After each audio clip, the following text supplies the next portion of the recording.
So a quick bulletin from Monte Carlo. Sadly, I got nearer to the Europa League trophy than any Dandies player or coach is going to do this season at least.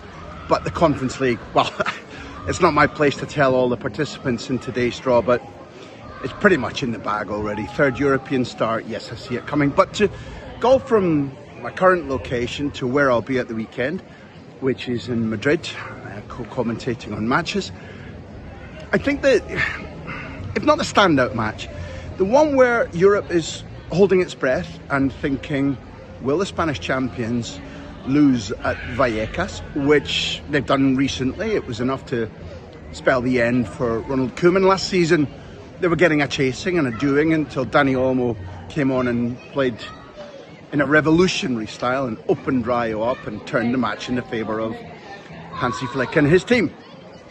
The issue this weekend is going to be pretty similar. Rayo are brave and daring. So tactically, it's traditionally now 4-2-3-1.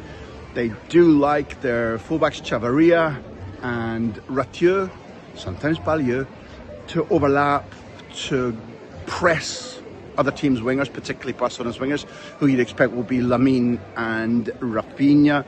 Jorge de Frutos is probably in the form of his entire life. Batalla has added not only decent goalkeeping, but street smarts. There's a lot of dark arts going on there with Batalla.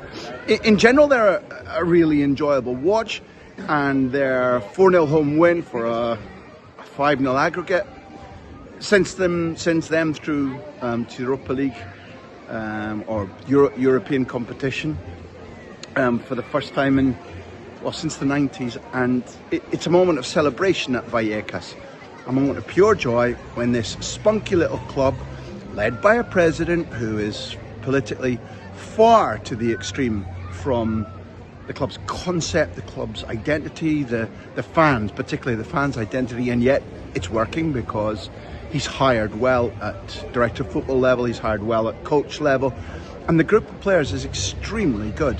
So there's beauty in the story of how Getafe against the odds and against the odds of their resources, and Rayo against the odds and against the odds of the resources, don't simply flare for 1 or 2 seasons.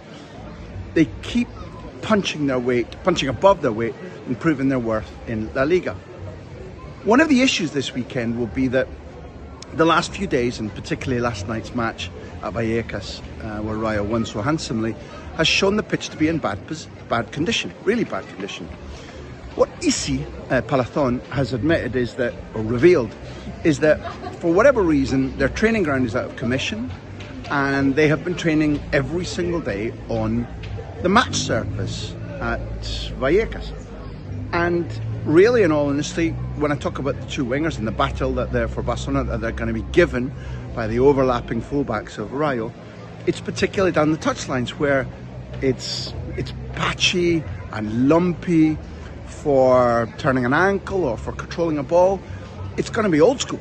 It's not going to be a carpet on which Barcelona knock the ball about beautifully. They're going to have to change their approach, change their idea. Same basic principles. Keep the ball, press well, exhibit your talent. Yeah, untouchable. But they're going to have to battle, but they're also going to have to adapt. That sense of battling is something that they showed at Mallorca. They showed in a very narrow win, an even more narrow win against Levante in Valencia. And therefore, on current form, there's a good case for those who like Schadenfreude, those who like Atleti or Madrid and want Barca to lose. There's a good case to say, well, look out, this could be the weekend. I think with the Champions League just having been drawn 2 and Barcelona wanting to go one step further and reach the final, the attention on Barcelona this weekend is going to be high. There'll be a lot of people thinking, I want the underdog to roar, I want Rayo to win, and the pitch will become a centre of conversation. Win, lose or draw for the champions, win, lose or draw for Rayo. In general, I would say to you, this is the place to be kept up with news from all over Europe, but particularly La Liga. At the moment in August, we're still just a season ticket for £30, 58 pence per day. We want you here. It's nice to have subscribers. It's better to have socios. You support our work, and you're not paying for this, I promise you. So join us, support us, and then Stay tuned.